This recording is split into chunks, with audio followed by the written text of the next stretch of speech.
Hello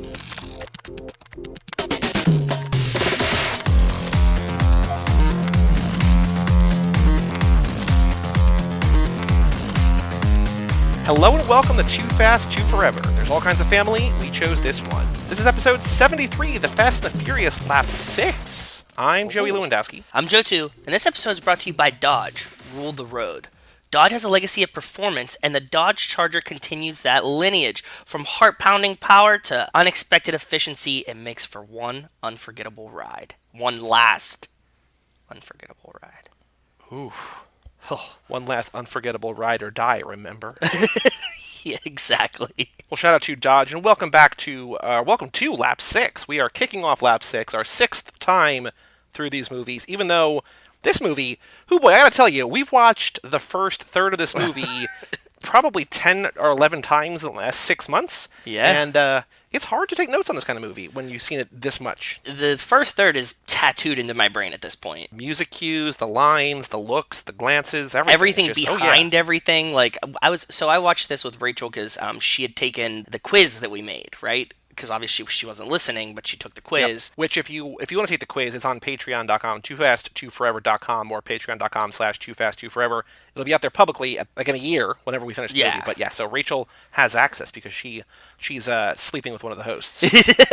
True. So I gave her the first third of the quiz, and we put the movie on in the background as she was watching it, and she's just like, "Where the fuck are you finding these questions?" I was noticing, I know so much of the background of every scene and every shot now. Yep. It's just frightening. I love it. All right, Joe. Before we get into the actual episode, extracurricular activities. What have you been up to? Have you done anything since you got back from Hawaii, or have you just been recovering? I was kind of recovering, but I had my buddy Zach and my other buddy come over this weekend. I watched hockey on Sunday because the Penguins played at noon, and then there was XFL on, and there was hockey at night. I made pizzas. I didn't tell you this. I made pizzas, but I used my Italian sourdough starter to make pizza dough, and I finally got a pizza dough that I really like, and actually the pizzas came out beautiful. Here, let me send you a picture of them. Ooh, very nice. Nice bubbles, nice little browning. I like it. Yeah, that's what I was trying to get. So, I wasn't getting a dough that had the rise that I wanted, but I think that now I finally got my pizza dough recipe down because it's a little bit different than bread, right? So yeah, it's just a little bit different, and I got a recipe that I like, and I'm gonna stick with that from now on. So cool. I'm happy. So since we last recorded, I had my fantasy baseball draft very early, wildly early.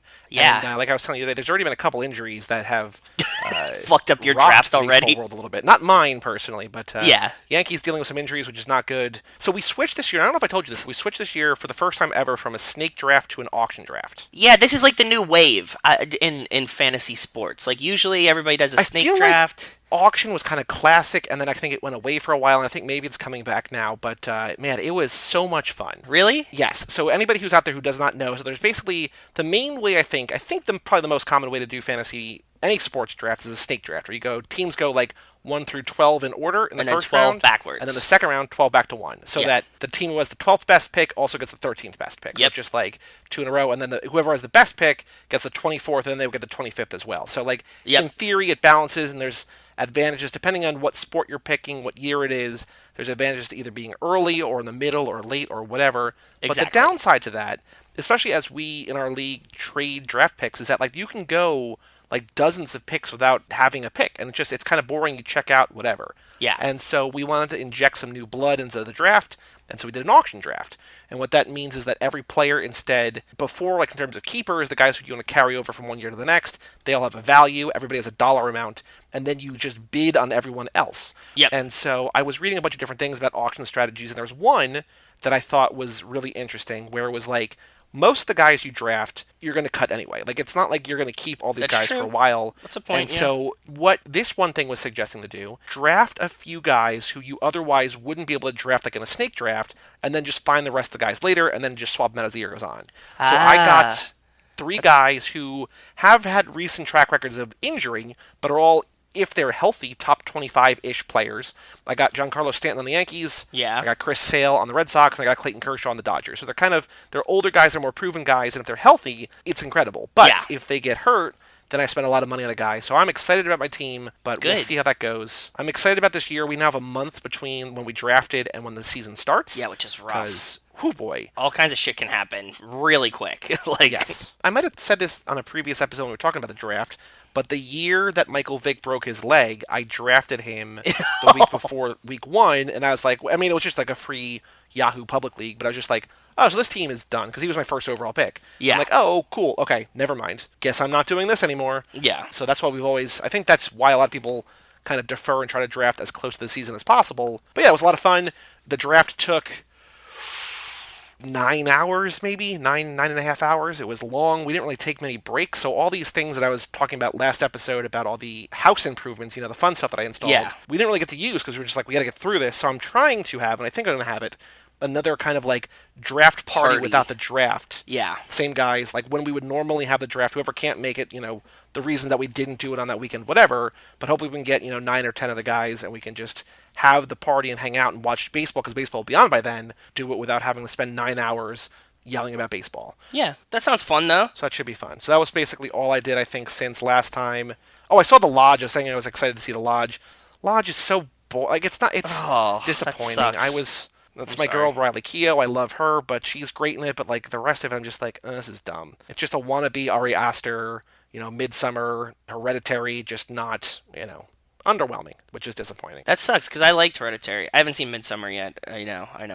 It's very, very long. I know. That's why, like, I can't commit to it, because, like, I can't, like, be drinking during it and stuff, like, yeah. Well, that's basically it. We will, next episode on our first, we're going to announce at the end of this episode, actually, we'll say it now, too, because we have not said it yet. What? We'll say it again at the end. But next week, Joe. What? Is a patron pick that's Ben Milliman's pick. Oh, so what is it? I forget. Pit stop, we are going to do, so this is our Kicking It Old School lap. Yes. So we're focusing on the cars specifically. Yes. Our car movie, our classic car movie next week, Ben's pick, Two Lane Blacktop.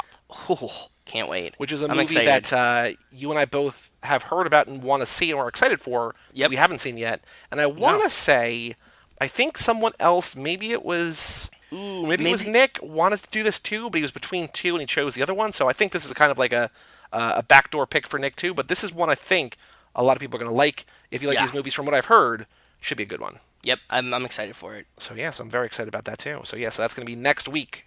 And so we will report back on, whatever else next week for extracurricular activities. But moving on from there, Joe, because we've got a couple guests. We're new guests for the first time in a long time, which I'm very excited about. We were saying today that, we loved having Kara on, but it's going to be good to get some new blood in there. We get to do the quiz every time. Yeah. That'll be fun. But, Kara's a blast, and I loved having her on. You got to mix it up sometimes, and what is she going to do? Just, permanently...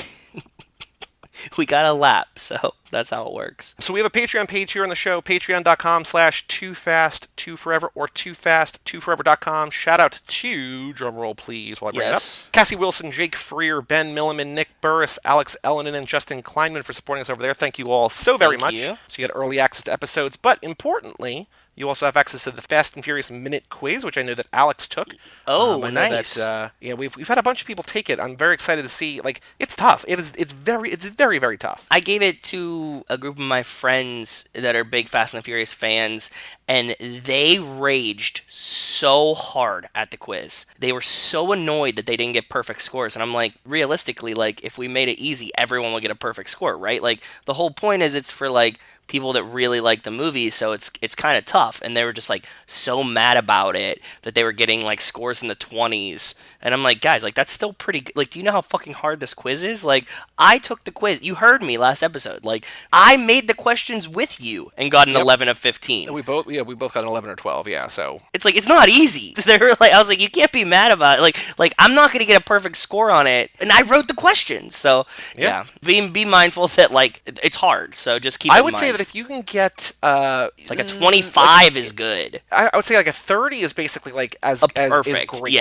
Yeah. 25 is really good. 20 is it's brutally tough, which is the point. Yeah, exactly. We tried to make it hard for a reason. Also, you get swag of merchandise, t-shirts, stickers, and more. Also, here, Joe, I had an idea. What? What I was thinking is that we have no one at the $25 a month tier or the $100 a month tier because, the $100 a month tier, they're both insane amounts of money. I agree. So right now, we have the $1 tier, which is the family tier, which gives you early access to the episodes, access to the Fast and Furious Minute document, bonus episodes when they release, voting in the pit stop polls, and our undying love and affection, right? Yes. We've got the $5 a month tier, The Crew, which gets the verbal shout out at the top every time, the sticker that we send you, the handwritten note that we send you, everything before. $10 a month tier, that's where we got our 4 horsemen, the written shout out in each episode description. Like if you scroll down in iTunes, in Google Play and Stitcher and Spotify, wherever you get it, once a year you get to pick a thing that we're going to cover. You get more stickers. You also get the handwritten note and everything from the previous tiers. And now we have the ride or die, right? So this is where you get a t-shirt. Yes. You get to pick an entire themed lap. You get to pick everything that we do. This is $25 a month. You get an on-air chat. Like this is sort of like what we did with Kara, the preview exit interview. Yep. We'll do those with you if you want. Right now it's $25. And the Hernan Reyes, everything that we come up with, by spending way too much money, we have so many dumb ideas that we've not made yet, but beyond just t-shirts. For instance, air fresheners. For instance, bottle openers. For instance, whatever. Anything we get made Brando Too Fast, Too Forever, you get forever, for as long as you're a pledge. True. So I'm thinking we lower the $25 a month to $20, and we lower the $100 to $50. Down. Send it. I don't know if people are still going to because they're still stupid amounts of money. The 20 is going to be interesting because 20, you get to do a whole lot. Like 50 is just like, 50 is kind of like a promise of like what could be. 20 is like, you get to pick an entire lap for us, which... Yeah, I like it. Man. I'm down. Basically, if you just give $1, you get almost everything. You don't get to pick things, but you don't get merch $1 and stuff, a month, but you get access to everything. Yeah, so now we got a 1, 5, 10, 20, and 50. All dollar bill increments. Nice. Oh, nice. Just crack open that vault down in Rio. Or $2 bill increments, except for one. Toonies? No, like the $2 bills. Like, they exist. One's not one and five's not one, but the other three are. I mean, semantics. Sure. Yeah. All right. Next up, we have our reviews. If you don't want to give us money, you can leave us a review on iTunes, please and thank you. No new reviews, 21 ratings, all 5 stars. No new written reviews, but thank you all who have done that. We really truly appreciate it. But Joe, mailbag time. family@cageclub.me. If you want to write in, Joe, we have 4 emails. Damn. Okay. Including a new emailer for the first time, Dylan Yap. Do you know Dylan Yap? Do you know that name? Because I don't. No. That sounded like I was setting you up for something, but I just said it weirdly. I don't think we know Dylan yet. No, I have another friend named Dylan that I thought he might have written in, but no. Okay. So Dylan says, hey guys, a couple of weeks ago, I was on Spotify and wanted to listen to some Fast and Furious soundtracks. And when I searched for them, I came across the Too Fast, Too Forever podcast. Damn! I've been listening to ever since. Wow! Shout out Spotify. Shout out Spotify. You can find us everywhere. Stitcher, Spotify, Google Play. Wow. Yeah. From the first episode, I was hooked. And I love that you guys are giving this film franchise the love and care it deserves. I listen whenever I'm driving, and it makes me feel like a real-life Brian, R.I.P. Paul. Nice. Yes, R.I.P. Paul. I wasn't laughing at that part. I was laughing at the you listen while you're driving. It makes you feel like Brian. I like that we had, just last episode, we had Haley saying that she was like, I listen when I'm driving, and like whenever I hear the cops, I get freaked out even when I'm a driver. So we know this is a common car listening thing. Yeah, I mean, it fits. It would make sense, right? You and I have listened when we went from your house down to the Mets game to meet Brian that one time. We listened to our own episode, which was still a weird thing that I think we did. But you listen. I don't normally do it, but, you know. No, because you edit them. So you listen when you edit. I listen because I'm like, I want to hear how the stuff played out, what you add into it, because you like to leave me fun little like Easter eggs in the episodes. Like whenever, like Joey will never tell me when he's editing it that he puts in like a clip of like the Seinfeld that I was referencing or something like that. So whenever I hear those, I'm like, oh, that's really cool. I'm glad that you listen. I am glad that you listen, and I am you gotta keep it on track, man. Hey, I found the thing. Yeah. Dylan says, I wanted to email so that I could be a part of the Fastverse fam, and also because I'm still catching up and would be really cool to hear my email read when I catch up to the latest episodes. Anyway, keep doing what you guys are doing, and I'll keep on listening here down under in Sydney. Another Australian fan! Holy fuck! Yeah, that's crazy, man. Dylan's gonna be really surprised when he realizes that, like, a bunch of our other fans are from Australia, too, right? Oh, man. I can't wait till he catches up and figures out what's happening. So Dylan, thank you for writing in. Hope you catch up sooner rather than later. Let us know when you hear your email. You'll be close. You'll be soon. You'll be almost there. Yeah, hopefully. Joe, our next email is from a friend of the show, Melissa Lynham, patron Melissa Lynham. She said, Hey, Joey and Joe and guest, ? Here's a nice looking car I saw on Reddit. So this is our third and we get to play these games again. I mean, not that we haven't been. We get to play the car guessing game again. Nice. We had a couple episodes where we didn't, the relap recap. Yeah. The YAML, the Nas boost where we didn't, but now we're back to here. So we got 3. So Melissa, this should come up on probably the Fast and Furious number 4 episode. So thank you for sending that in. Yeah, I can't wait. Next email from Jake Freer, who sent this in. So I love what really actually makes me happy. I love when anybody listens and writes in, but both Jake and Justin and a few other people, I think, Jenny, I think, has done too, that I post the episode on Patreon. They'll email that day. So, like, it's not even like they're emailing basically before it, quote unquote, comes out. You know what I mean? Yeah, that's really cool. Joey gets very excited when his efforts get recognized somehow. So, like, him putting it up on Patreon early, he gets excited that, like, oh, somebody took advantage of that. So, yeah. I would love it too, man. That's awesome. It doesn't have. I just listen whenever you want to listen, but it's just like, it's cool because I put it up. I'm not editing early to put it up there, but I'm editing when I edit and I put it up there, and so I put it up there, and then a little while later I got an email from Jake. Subject line: Thank God you aren't a Lakers fan. Oh, okay. Says, I'm glad you chose to be a Pelicans fan over the Lakers. I'd hate to have to stop listening to the podcast because you decided to be a Lakers fan. Nah, just kidding. Yeah, well, Wells is going to be very disappointed because Wells is a very active Lakers fan. Yes. And I'm actually, as we record this, I have on mute the Lakers game from Sunday, them against the Celtics. So a couple days ago, but I have not. I try to do this with football too, where we talked about I record football games. Yeah, but but basketball, regular season, nobody talks about this. But like I remember, even when that I don't watch the games, you're like, man, it's a good day. Vikings won, Steelers won, Patriots lost. I was like, I recorded the Patriots game. Now I don't have to watch it. It was the one week you didn't tell me though. In my defense, you had told me that you did it the week before. In my head, I was just like, oh, this is an ongoing thing. Yes, you were like, hey, this week I'm recording it. Don't tell me about it. I was like, okay, cool. And then the next week I was like, cool, it was a good day. Like, this is all the things that happened. And you were like, God damn it, I recorded all of these. I was like, sorry. But then I was good after that. Like, all you have to do is tell me, like, yeah, this is an ongoing thing. And I'm like, okay, cool, that's fine. Because, I mean, they really make the day fly by when, I work from home and just being able to watch. It's super great. And also, you can watch it so much quicker when you're not watching live. And so it's just a whole thing. But I get it, yeah. Jake says, one of my best friends is a diehard Lakers fan, and we just constantly give each other shit. I think he's a Celtics fan, so like I'm watching Lakers Celtics, so I know that. Jake will know what happened, and I'll know by the end of this episode. At the time I sent this email, the Pelicans are 5 games back from Memphis for the 8th seed. Ooh. Memphis is the hardest remaining schedule, and NOLA has the easiest. Portland's ahead of you guys by a game and a half, but Lillard's going to miss a few weeks, so you guys are my pick to make the playoffs. Well, very exciting. Ooh, that'd be As fun. the world's biggest Pelicans fan, of course I share your sentiments there.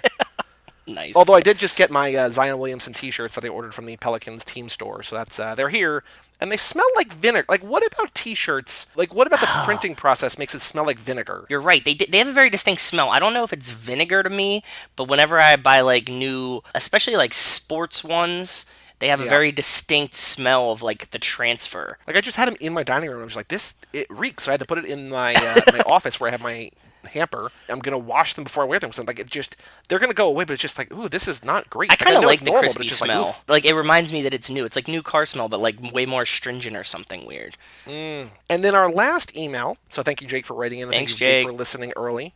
Our last email is from former guest Chris Malika, and he says, a possible guest for a lap, and he says, gentlemen, a talented filmmaker and very pleasing Twitter personality who I have like a 2-step connection to, revealed that he was curious to start the Fast Chise. I thought you might perhaps take him for a movie, a lap, or a good listening time. And then he connects me with a guy, and so I reached out. I have not heard back from this guy yet, but we will see. Absolutely. We would love to. I mean, if they're Chris was a blast. Chris, family to us. For sure. Chris was a blast. I think that was a great episode, and I loved having him on. Yeah, he's good people, so I trust his judgment. For sure. Oh, awesome. Cool. So we got a little guest recommendation, too. Cool. So I got to save that. So thank you to Chris for writing in. If you want to write in, family@cageclub.me. Be like our friend Dylan that just found us and wrote in, and you have to wait for... If you made it 70 episodes without writing in, try now. Are you listening to us in a country that's not the United States? As we know that we have a handful of people listening and writing in from Australia. We need some Canadian fans, I think. Yeah, right? I mean, Ben's holding up the Great White North, but he is... but he's not Canada. Alaska, yes. Yeah. But he's adjacent. Yeah, he's as close as you can get, right? Yeah. So family@cageclub.me if you want to write in. Joe, on the streets, Fast and Furious news. I don't think that there's any news of note, really. I did submit for that get paid to watch all the Fast and Furious movies. That's true. I wonder if they're like, okay, we're going to only pay... Like, if they pick one of us... Right? They're not going to pay 2 people, but like we would just, I guess, both do it and then split the money. I mean, like, hey, we said we're not sponsored by them yet, but we will tell you which one it is as soon as they sponsor us and get us to do a whole lap of them. Oh, I did write in the why should we pick you? Because it's like, what do you love about cars? What do you love about movies? Why should we pick you? And I'm like, well, here's 75 episodes. We would love to just promote the hell out of this event. Yeah, for sure.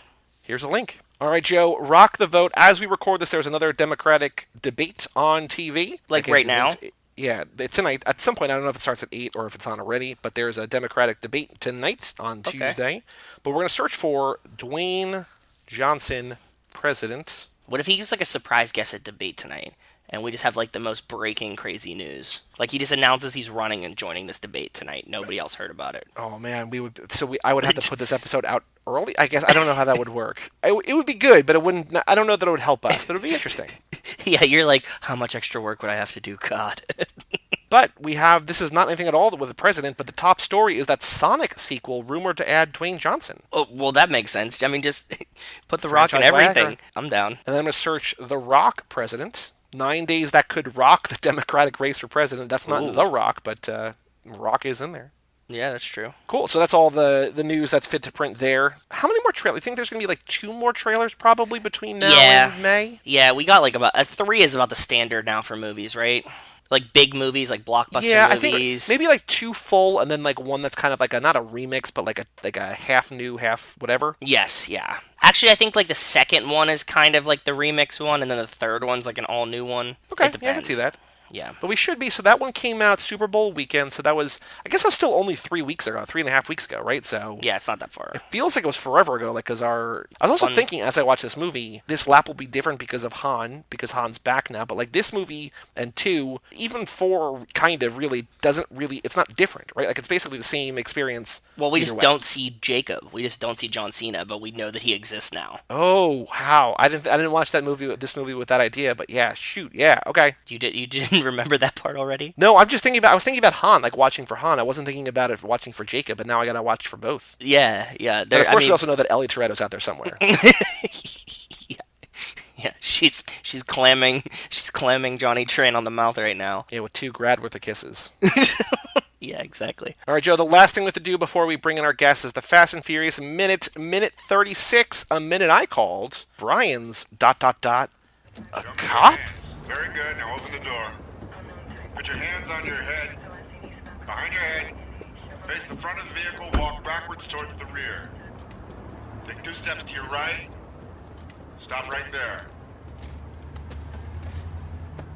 What'd I do? Shut up. Who's clean, Sarge?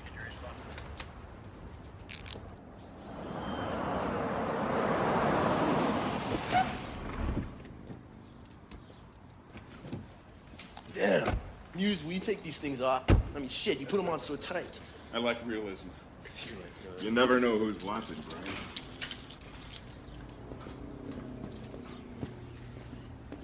Wow, nice crib, Sergeant. It's a lot nicer than that last place he confiscated. Ain't it? You know, Eddie Fisher built this house for Elizabeth Taylor in the 50s. See, even the cops are Hollywood in Hollywood. So I learned something new in this minute.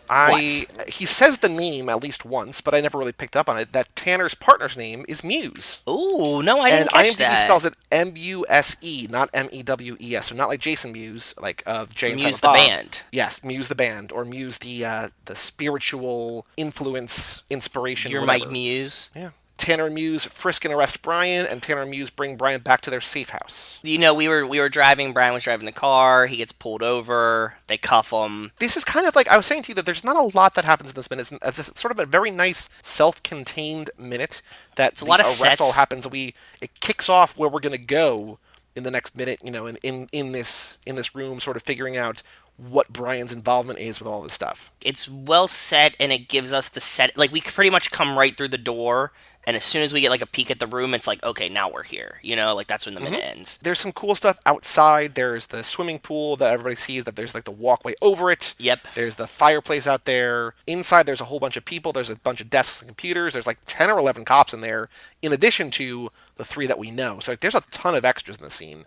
But you found some cool stuff on the picture wall. Is this the picture wall? Is this the curved picture wall, like in the front of the frame? Yeah, so like on the right side of the frame, like as you come through the door, they kind of have like all the mug shots and stuff up. So I just made note of all the pictures that like I could distinguish in there. The one cool thing that I wanted to point out about this, Vince's they have heights, right? Because they're mug shots. True. Yep. Mm-hmm. So Vince's mug shot, when you look at his head, it's about 72 inches. Okay. And I'm like, okay, cool. 6 foot. That kind of makes sense. Vince seems like he could be 6 foot, right? The actor in real life is 6'1", so right on Six pace. one, dead on. Interestingly, Dom's mugshot says 69 inches. 5'9", when in real life, according to Google, he's 6 foot. That's a 3-inch discrepancy. And I was just thinking, we had been talking about the whole, like, punch for punch thing. The idea is that Dom and The Rock didn't get along. And I was wondering if Dom has adjusted his, like, IMDb height to make himself 6 foot. And he's really, I feel like a lot of actors, and this is not a Vin Diesel, this is not just a Fast and Furious thing, but a lot of actors adjust that kind of thing because... Oh, yeah, because you never see them, right? But it's weird. It's very weird to me in the movie, even though it's just like a throwaway shot, right? That Yes. they would say that he's not 6 foot. Because, like, not that 5'9" is short, but, like, 5'9" for an action star is not intimidating, is not cool. But they're not even saying it, so it looks like something like they were like, hey, go stand in front of this thing, take this mugshot real quick. The numbers were correct, and they just put it in there, and he's like, oh no, I'm really 6 foot, or whatever, you know what I mean? Like, I'm really 6 foot, and that, like, obviously they didn't adjust it. And it's weirder if they photoshopped him onto one that was shorter than he was, because if you were going to photoshop it, you'd be like, oh, we need to put it, like, at his height, right? So you'd like be like, okay, whatever, how tall is he? 6 foot, cool, put it there. So it was like an interesting choice. That was my conundrum when I was thinking about it and Googling and, thinking way too hard about how tall he was in this mugshot that you see for 0.5 seconds as you pass in the movie. Then the other cool thing is we were talking about this, and the house is like the setting of this one, and it's like a really cool looking house. I went and found some info about the house. This is according to what's the website again? IamNotAstalker.com. Yes. Mm-hmm. The editor, writer of that gave a really good breakdown about this house, so a lot of the facts that I have are directly from her website. She's linked in the document. The address of the house is 1261 Angelo Drive. In Los Angeles. He mentions that it was built for Elizabeth Taylor, right? Yeah, that was going to be my trivia question for this, because there's the I line think of it's a dialogue, great like, trivia question. Who did I really Eddie like Fisher it. build the cops' hideout house for in the 1950s? Elizabeth Taylor. And then that's when Brian says even the cops in Hollywood are Hollywood. So Yes. in the Fastiverse, there is canon that this house was built by David Fisher. Oh, Eddie Fisher. Eddie Fisher, is a singer. So he was married to Debbie Reynolds. Do you know Debbie Reynolds? Yeah, I know the name. I don't know who it is, though. It's Carrie Fisher's mom. Oh, that's right. So that's where I guess she was born. And Yes. then he was married to her for 4 years. And then he was married to Elizabeth Taylor for 5 years. Then Connie Stevens for 2 years, Terry Richard for a year, and then Betty Lynn for 8 years until she died. He was just So getting Eddie Fisher around. was a singer. He lived to be 82. He was one of the most popular artists of the 50s, selling millions of records and hosting his own TV shows. Nice. The house now belongs to the heiress of the Hyatt fortune. I like that this Fastiverse now has the heiress to the Hyatt fortune and also the Benihana fortune, both tied to the franchise. True, very true. She ripped the house down. She or he? Anthony Pritzker. Oh, sorry, Anthony. Yeah, never mind. The heir, not the heiress. The heir to the Hyatt fortune, Anthony Pritzker. He ripped the house down, rebuilt this like super mega mansion there. And the other cool part about this is it was used in the 2000 movie Hanging Up with Meg Ryan. And so there's like a bunch of scenes of Meg Ryan in the house too, which means like it was probably like on the market or something, and they kept like renting it for movies at like this time. The Hyatt guy bought it, just ripped it down, and built a new house. I got the side of the Racer's Edge truck because that was all there. I found the year and make and model of the GMC SUV that's in the driveway as well. Cool. So like I said before, my trivia question, I think, is who did Eddie Fisher build the cops' hideout house for in the 1950s? And then I just wrote down 4 famous, beautiful sex symbols 1950s. of the 50s. It's Jane perfect. Mansfield, Marilyn Monroe, Ursula Andress, and Elizabeth Taylor. So, of course, Elizabeth Taylor, even though we know that's a lie. It's a filthy, filthy lie. It's movie trivia, not life trivia. We couldn't even ask, like, what's the address of the... You know what I mean? Like, that's not fair. Because it's not in the movie. I think that's a great trivia question. When I saw you had it there, I was like, I can't come up with a better one. I would have done the exact same thing. Well, Joe, let's take a break, and let's bring in Nicole and Mari to talk about the Fast and the Furious, Lap 6.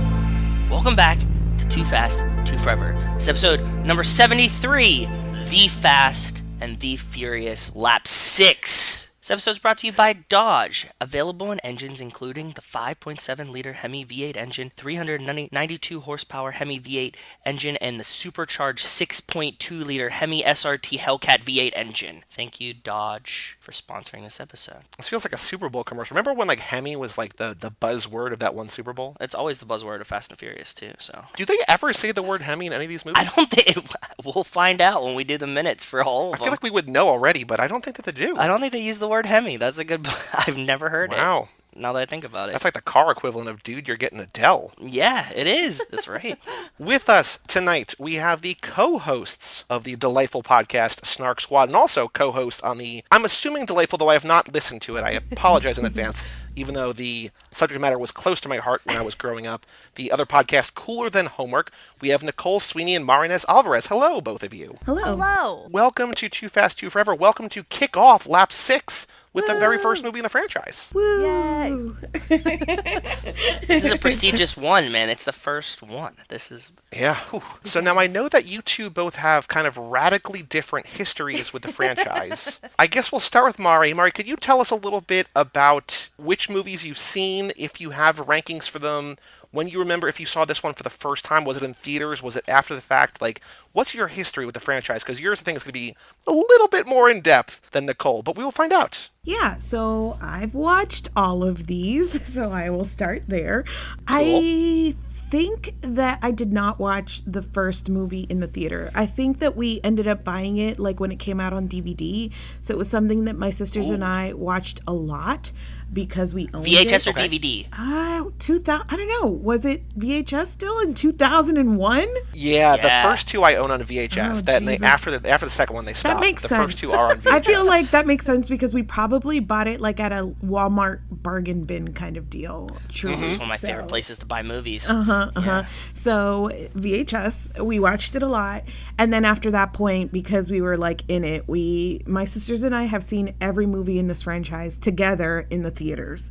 We're in it. We're in it for the long haul. We're in it for every movie that comes out. I'm in it for when they eventually go to space or whatever it is that they're gonna do next. Like Nicole and I have this like thing or this term or this concept of like a trash pocket. It's your pocket of like, not great stuff that you enjoy, and this is my trash pocket. Like Fast and the Furious is the thing. Guilty pleasures. Yes. I mean, I don't feel guilty about it. I also know that it doesn't always make sense. Some of the action has gotten ridiculous. Like all of the stuff that you could say about Fast and Furious. Like I see that. I understand it with my intellectual brain, but also I love these. They're fun.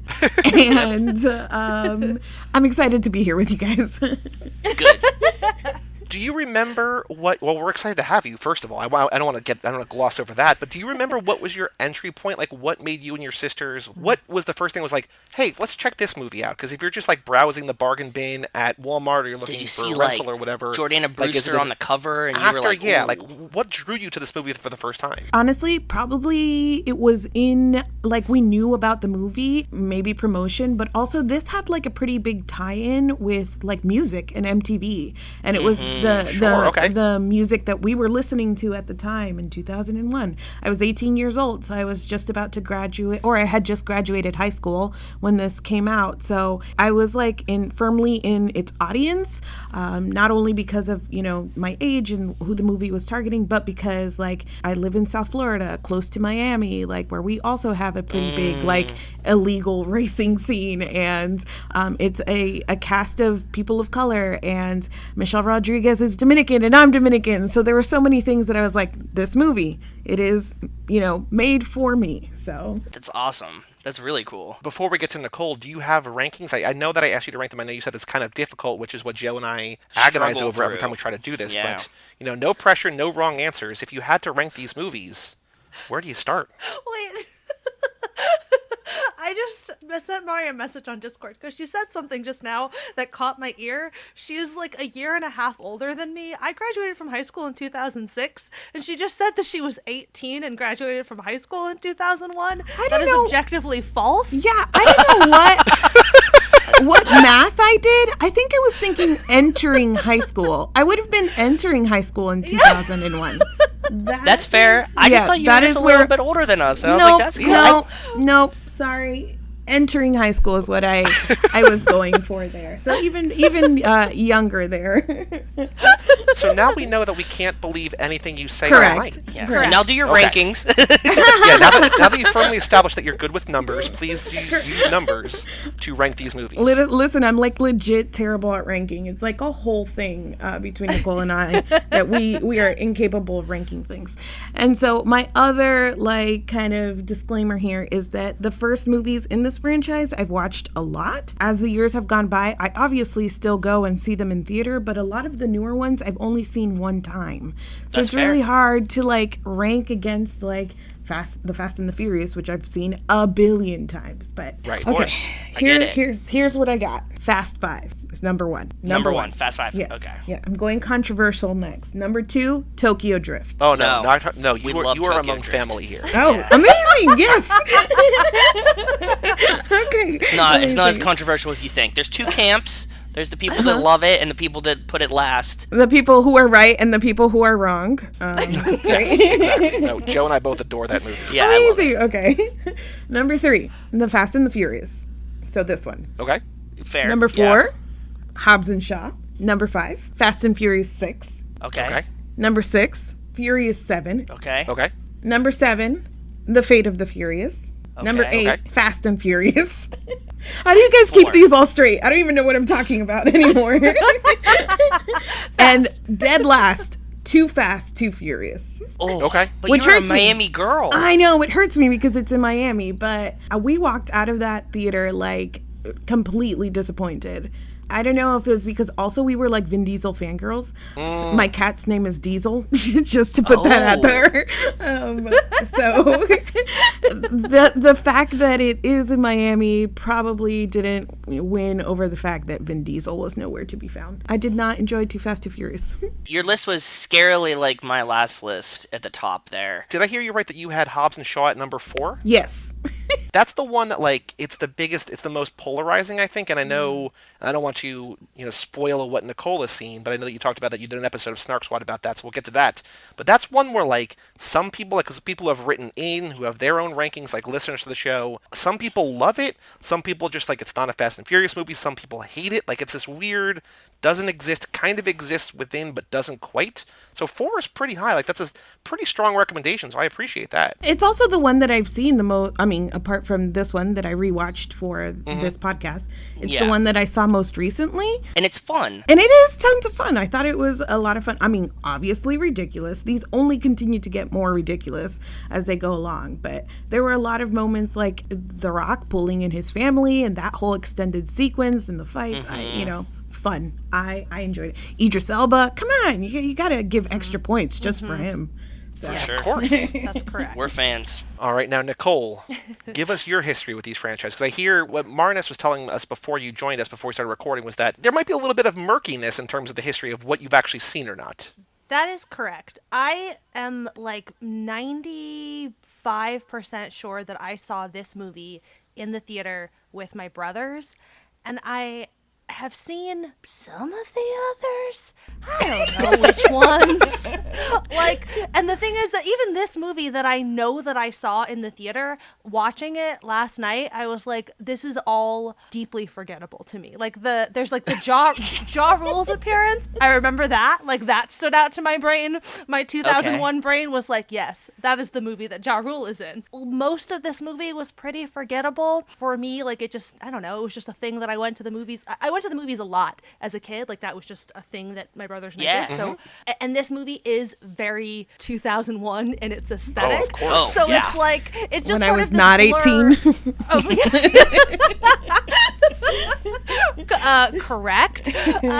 So it's, I don't know, yeah, 2001, I had just turned 13. So this is in like a blur of movies that I saw when I was about 13 years old, kind of indistinguishable. So the only movies that I can concretely remember now are this one that I watched last night and Hobbs and Shaw, which I saw very recently. So of Makes those sense. two movies, I would rank Hobbs and Shaw as number one. That's my number one Fast and the Furious movie. Beautiful. So, It's the highest ranking we got for it. I know. I was prepared to say that too. So when you guys were talking about how polarizing it was, I was like, oh, good. I'm ready then. I'm ready to be the person who ranks this as number one. Solely because I would much rather like Idris Elba, Vanessa Kirby, that cast. I'm here for it. Like I don't really care about these movies. So I'm really glad that Mari is here so that she can have more feelings than me. But like that cast is great.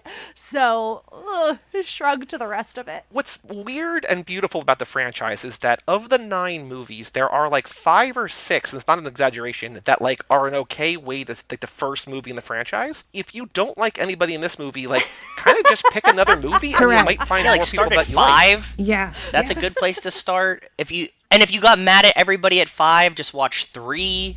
Yep, Because 1, then 2, nobody's 3, in 5. 3. It's just like 6, 7, 8 are not good starting points, but like any other one, it's like, yeah, all right. Yeah, just start there. And they're always on TNT or TBS, so you could just like I forget which channel it's always on. And I mean, but if you like Ja Rule, if you remember Ja Rule, I mean, how can you say no to a movie with Bow Wow? I mean, Ludacris. Yeah. so many I didn't possibilities. say liked. I assigned no qualitative I know. value I to his corrected myself because I appearance. realized that you didn't actually say that. I remembered and I liked Ja Rule, just like, oh yes, Ja Rule was in that one. Yeah. So factually, how can you not yes, also yes, good see a movie comparison, with that's Bow correct. Wow in it? This movie, so to be fair, The Fast and the Furious, I think that I understand where Nicole is coming from about being ambivalent about this one. It is just so weird. It was weird to rewatch this one and in light of how this franchise has evolved.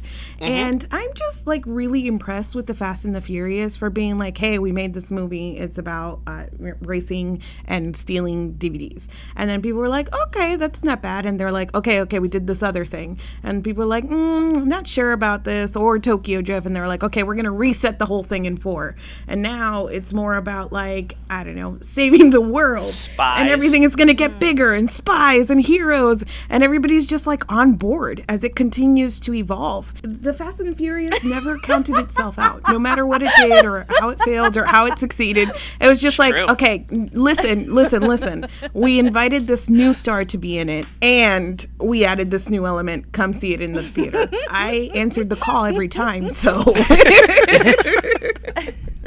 I love it. You got me. Just when I thought I was out, you Yeah. bring me right back. You said Idris Elba and Vanessa Kirby, so here I am. So now to kick off the conversation, every lap we have a different sort of conversation starter, a different question to ask. In this lap, we have a couple different questions. You can pick one, you can pick more, whatever you want to pick. This lap, we themed this lap kicking it old school because every other week we watch the Fast and Furious movies. And so in the off weeks, we are watching classic car movies that we have picked and that listeners have picked and so on and so forth. Couple different questions, no wrong answers, whatever you want to answer You can or always not. pass, yeah. Do you have a favorite classic car movie? Chitty Chitty Bang Do you Bang. have a favorite car in this movie? Ooh. Or what's your Barbie dream car? Chitty Chitty Bang Bang is by far my favorite movie about a car. Nice. Okay. Fucking well love played. that movie. Yeah, it's a good choice. When you said, do you have a favorite classic car movie? I was like, of course we don't. And then Nicole was like, He wasn't even done asking the questions. I was like, yes, I'm ready. Yeah, I mean it's a huge range. Like it doesn't need to be like a muscle car, like a race car movie. That makes perfect sense. Yeah, No, get it. I don't care about a muscle car. I don't care about a race car. I care about a car that can fly and is a boat and also the family sings songs. There you I go. love it. Exactly. That's why we have options. I will answer my favorite car in this movie because I feel like the only correct answer is Vin Diesel's car at the end. Dom's Charger. Yeah. Yeah, there's a lot. I mean, that we go many different ways. You'll take a little bit of a quiz coming up soon. It's again polarizing, right? You have like the import, the whole basis of the Fast and Furious franchise is it's guys that like classic muscle cars and guys that like new import tuners. And how Vin Diesel has to deal with that, and how Brian has to deal with that. So, yeah, Dom's Charger is a great choice. I know that we always talk about how I lean toward American Muscle too, so I always lean toward, even though I don't really care about cars, and that's well established. Yes. I do lean toward American Muscle over tuners and imports. So I was going to say, yeah, I don't care about cars. And after a certain point, this franchise only sort of cares about cars. I don't think the franchise does either at a certain point. Yeah, you're right. Yeah. I feel like at Tokyo Drift was like, we really care about cars. And then after that, I was like, okay, nobody else does. So, yeah, I don't care about cars. But that one, I think, just stands out as being like memorable and pretty. Sure. That's where I was going. now, before we go too much further into the conversation, I feel like I'm all discombobulated because we haven't had new guests, because the entire last lap we had one guest, so I think I don't remember the order, but we do have, I think Joe was alluding to it, we've got an either-or lightning question round of quizzes. So this is for both of you. So I'm going to ask a question. Whoever wants to answer first, just jump in, whatever. Do you see yourself as more of a Brian or as more of a Dom? Are you more of a Paul Walker or are you more of a Vin Diesel? In your day-to-day life, in your personality, however you want to answer the question. You can answer for each other too. That's. Ooh, yeah. Oh my god. I feel like I am more of a Brian. Okay. I have It's no your idea. cop, but not a very good one. Correct. that feels right. And what would you say Nicole is? If she's not sure, what do you think Nicole is more personality-wise? Oh man, this is hard because I feel like, okay, so Dom is a really difficult character to be like, I'm totally like this super buff man who beats True. people up and is an action hero. But there is something about Dom that I think is very Nicole, and that is like he's always like pretty chill and cool and like seems together, but also in a way that is like he could snap at any moment if like anybody made him mad. And I feel like Nicole has some of that energy where she's like, yeah, everything's great, but like, you know, cross her family or bother her or something. And she'd be like, I don't know, really upset. Oh, I love it. I love Great. it. Is that fair? Yeah, I love it. I get it. I feel like I might know where Nicole's leaning on this one, too. I'm not sure. But are you more of a Mia or are you more of a Letty? Are you more of a Jordana Brewster or a Michelle Rodriguez? Definitely more of a Mia. That's what I was thinking, yeah. Yeah, I think Mia too. I think you too. Yeah, I think I would agree with that as well. The thing is, that's like one of those questions like you were just talking about Dom and Brian, right? You're not even going to say you're a Letty if you could. You'd have to know you're a Letty to say you're a Letty, right? Yes. If you're a Letty, you know. Yeah, and you Right. wouldn't question it. It would just be like, yeah, I'm Letty. Like, that's exactly what it is. And, like, otherwise, you're just Mia. Not a lot of Lettys have podcasts. You know what I mean? So Yes. just, Yes, it's very clear personality type. That's very true. I also think like, okay, if I were to put myself into the situation, like put myself in the movie and like Dom is out there like punching people around and stuff, like am I going to be the one in the background who punches someone for him? Or am I going to be, you know, Mia going, Dom, stop it! That's me. That's me. Fair. Get out there. Help him. Like that feels more true to me. This next one, I don't know that Nicole can answer because I don't know that she knows these characters. But Mari, are you more of a Roman or a Tej? No, I have no idea who those people are. Hold on. I mean, you're going to have to watch Too Fast, Too Furious. Oh no. I don't want to answer this one. You don't have to. You can skip Yeah, you it. can always skip pass. it. Yeah, you Okay, can just be I'm like, yeah, I gonna don't skip wanna do that one. I'm gonna skip Fair. that one. Now, this next one you can both answer. This is one of the newer questions that we've done. Are you more of a Hobbs or a Shaw? You a More of The champagne Rock problem or more of Jason Statham? or an ice cold can of whoop ass? Yeah. Jason Statham. I feel like I'm not that cool, but Yeah, I also feel same. Both feel inaccurate. I feel like neither, but forced to choose the Jason, I would also say the Jason Statham character. The Rock has the kind of like energy and enthusiasm that I just nope. Oh, okay, I do have that. So I guess once again, this is like a like pairing us off kind of thing. If that's the way that you are approaching it, then fine. You are the Rock. I am the Rock to your Jason Statham. Correct. Makes sense. Yeah. We've sort of alluded to this a little bit. Are you more of a fan of muscle cars like Dom's Charger in this movie? Or are you more of a fan of imports like Brian's, Supra, Brian's Skyline, the Japanese imports, wherever? Are you more a fan of muscle cars or imports or Do you not really care about cars? I am not super into cars, but I own a Mustang, so Ooh, okay. Very cool. and I have for the last 15 years. So Nice. Multiple Mustangs or the same Mustang? it's the same Mustang. It's the one car that I have had for 15 years. So Okay. I'm not into cars, but my brother-in-law super is. He restores old cars. So for him, in case he ever heard, American. Cool. so that you can Very continue to show your face at At family Thanksgiving. gatherings. Yes.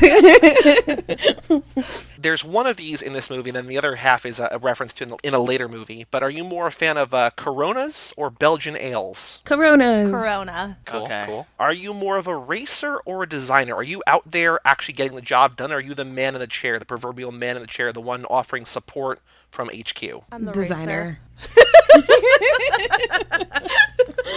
Yes. Fast forward to Fast Five, Nicole, a movie you have not seen, but you should, because even if you don't like this movie, like Fast Five is a beautiful, perfect action movie. Yes. Say you win $10 million in the lottery, or you steal $10 million, whatever. You go to a gambling mecca, and you're going to bet it all on roulette. Are you putting it all on black, or are you putting it all on red? It's literally making me anxious. With my pretend money. I'm putting it on black. Okay. Oh, me too. I wasn't sure if I was supposed to answer this question. Oh, but of course, of obviously, Yeah, of yes. course. This is an easy one.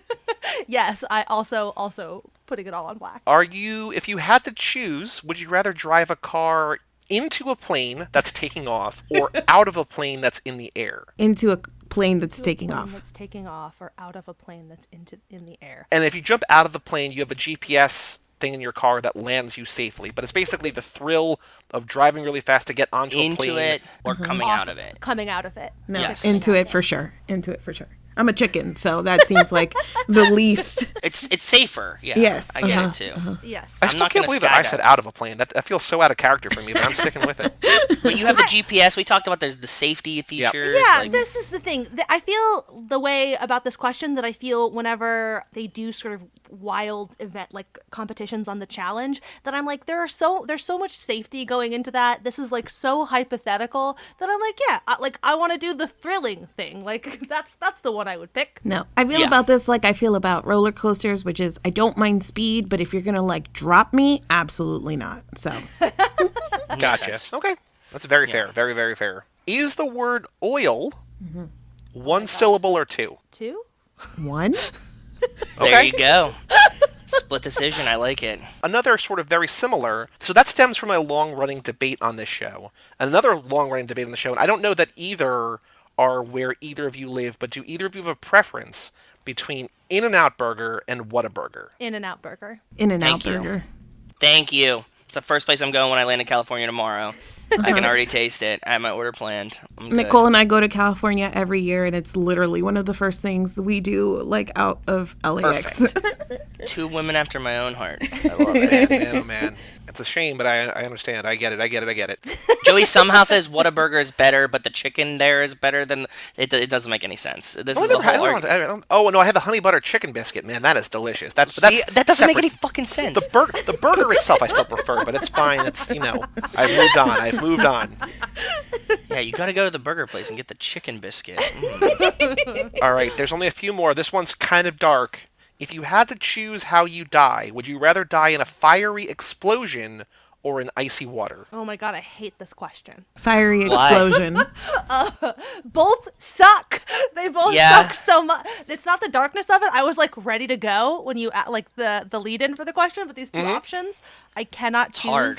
They sound almost equally they sound equally terrible to me. I cannot. Yep, Yeah, they're exactly. both bad. I answered immediately fiery explosion, so I feel like maybe I'm not thinking about this correctly. But also, like, I just really deeply loathe the cold in general. So, I hate you being know, cold. I agree. yeah. Here's the thing. I feel like that way you would probably like the cold would knock you out. Also and true. So, I don't know. Whereas like the fire thing, you would be wide awake and acutely aware of it the entire time.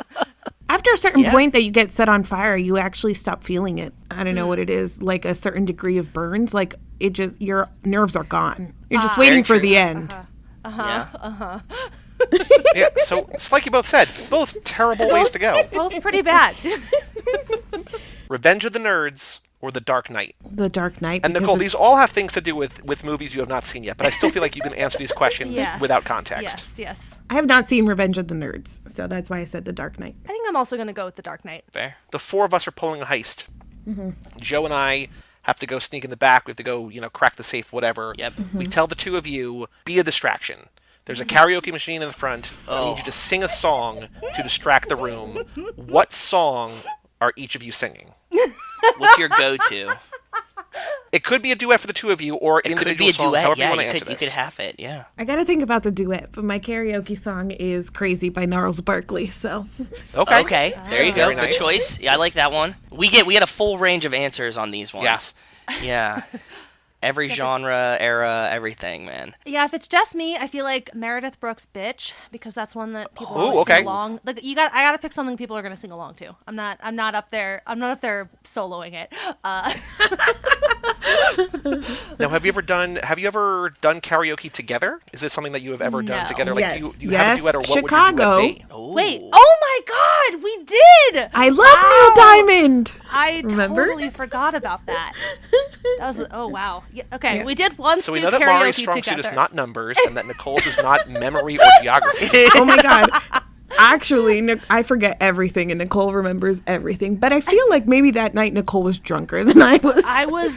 I was very Probably, drunk this night, maybe. in my defense. So did you duet together, or you just sang solo songs that night? It was one of those karaoke places that is like the private room. So Okay, it was like a just Japanese karaoke. Yeah. So it was just our group of friends. So at one point, like we were all singing together. I don't remember that we just did a duet, her and I. But it's possible. May I recommend, based on one of your podcasts, Oh. a classic jam, Zoom, Zoom, Zoom. Yes. Make Oh my heart fuck go. yeah! Yeah, Yes, we're doing it. Yes, it's decided. That's it. That's My our duet. supernova girl. I'm ready. I have the moves down and everything.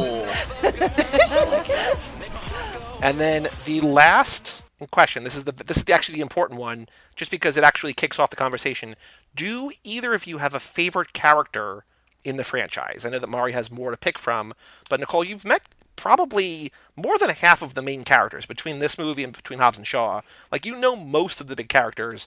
Do you have a favorite of the two movies you've seen? And Mari, do you have one from any of the movies? This kind of goes hand in hand with like the reason why I put Hobbs and Shaw as number one, but the Vanessa Kirby character from Hobbs and Shaw. Oh, yeah. Yeah, she's awesome. I agree. Hattie is awesome. Yeah. I feel like for my non-18-year-old self, I have to say that it is Dom, but I feel like I know as time has gone on, that really isn't true anymore. R.I.P. Paul Walker. Dang, this is hard. And then there's like so many characters that just show up for a little bit. Like Gal Gadot's character for a hot Yeah. second is just like amazing, and I wish we saw her more. Well, we can bring her back to life. We can. that's true now. Everything is possible. Everything is possible. All right. Now, with no pressure, the floor is yours. I guess we could start with Nicole. Nicole, I know that you don't have necessarily a ton of feelings about this movie, but are there things about this that you really, really liked, or things about this Favorite that you parts? really, really hated? Problems you had, questions. Things that you might remember if you see this again in 20 years? I feel like I will hold on to the like zoomy, the zoomy special effects in that first race. Okay. That was a thing that I was shocked that I forgot. To be Yes. perfectly honest, while I was watching it, it was fine. It's like I feel like it's an experience that I had, and I don't regret having it. But I'm also not like actively trying to have it again. Sure. Well, so you Okay. mentioned, and like this is something that we talked about a lot in the last lap, because our guest last lap had never seen any of these, and she watched them all for the first time with us. So you mentioned it's a very 2001 movie, which is in both good and bad ways. What about this reminds you of that era? Is it the music? Is it the clothes? Is it the look? Like, what about this just screams 2001 to you? The clothing initially, that was the first thing that I was like, oh wow, just in general, the way that everybody is dressed. The music too, some of the music choices there are some interesting music choices that feel sort of out of place. I don't know now. Yeah. The clothes first, the music second. Every time we were watching it, Kara's like once you see like Letty come out with like the boots and like the choker and everything like that, you're just like so transported back to 2001 that like Yes. it can't be set anywhere else. Like It's so dated in a beautiful, beautiful type of stylistic way. Every line of dialogue that they gave to Letty was disappointing, so I hope that her character gets better. Her character has one hell of a journey, I will tell you that. She felt very badly used by this movie. And she does get badly used again, but they Yep. fix that again, and we just try over. And Okay. Actually, and Mari, have you seen Los Bandoleros, the short film before 4? I have not, no. So it's like a 20-minute mini movie that Vin Diesel directed, and it kind of has the best Letty I agree. in anything that's ever been made. It's one of Kara's favorite movies Yeah. of the Fast and Furious franchise. Yeah, like Kara, who was on our entire last lap, started this franchise off just loving Letty and loved Los Bandoleros Letty, and then by the end, she really loved Hattie, like Princess Margaret, as she called her from The Crown. Yes, the Vanessa that's Kirby correct. character. Yes, Princess Margaret. But yeah, Los Bandoleros is like this 20-minute short that takes place before 4, and it's kind of just half meeting Love some new story. characters and half like a Vin Diesel, like a Dom and Letty love story. And it's, if you're looking for Okay, like a okay. good example of Letty, it's really, really good. 20 minutes, more of a bad, love yeah. story than anything else. These are all things that appeal to me. It's pretty much all a love story. Yeah, it's just You're like checking Nicole's boxes. it's a fun watch. Perfect. Yeah, Yeah. if you like Letty, good suggestion. I agree with Joey. Going all the way to Hobbs and Shaw, where you have better representation and more women, and Hattie being fierce, and like there's still maybe some problems here and there, but the franchise has come a long way in the 19 years it's been around, or the 18 years, I guess, between those movies. Hattie is one of the, like, gender aside, like, one of the coolest characters of all in any of the movies, and she's only been in one movie so far, so, like, we are all, like, super excited to see Where this how goes. Hattie comes back in future movies. Yeah. I will say, having like forgotten everything that I had ever seen of this, and then watching Hobbs and Shaw, and now coming back and watching this movie, that was a trip. That was like fascinating. I cannot actually fathom what the journey is that gets us. from this It's movie pretty much I watched exactly what you'd last imagine, night. to be honest. Honestly, it makes no sense, and I love it. But it makes so much sense. It's like the perfect trajectory to get there. Like there's only one real path on how we get there, and it's exactly what you'd imagine it is. And just chaos. We did all of the MCU movies on our podcast, and in all of those movies too, as you go along, for the most part, like they're doing this thing where it's like, how do we top the last one? And the villains get bigger, and now it's in space, and now it's in time, and everything just keeps getting bigger. And that's Yep. this. That's how you ended up at Hobbs and Shaw. It's just because, we started with a couple races in the desert, and now it's like, nope, we're going into planes and jumping off mountains and Viruses that can kill the universe. correct. And what is Idris Elba? I don't know. Is he a robot? Maybe. He is. He's half cyborg. That's true. So now, Mari, what about you? I mean, you ranked this pretty high on your did. rankings. If this was number 3, I think, right? So Do you this have is the one of ones- nostalgia tingle for it? Yes, I do. This is Yeah. retroactive. It's only number 3 because the rest of the movies exist. Was this just a standalone, it would not probably be this high. But I think coming back to it and in retrospect is something about like the Humble's beginnings, the thing that started it all, that I was like, yeah. See, where Nicole is like, how did we go from here to there? I'm like, aw, look at what we did. Right. The journey's so great, though. Yeah. There is something really beautiful and pure about the simplicity of the relationship, especially between like Brian and Dom. Mm-hmm. That is kind of the core relationship, like the core romance kind of in all the movies. Like, there's Dom and Letty and there's Brian and Mia, but like it's Dom and Brian, it's that like romance, whatever, that really kind of propels the franchise. And I don't know if either of you had heard or read or knew, but like this is kind of sort of in a way like a reboot sort of in a way of Point Break. And so the Keanu Swayze relationship dynamic is similar here.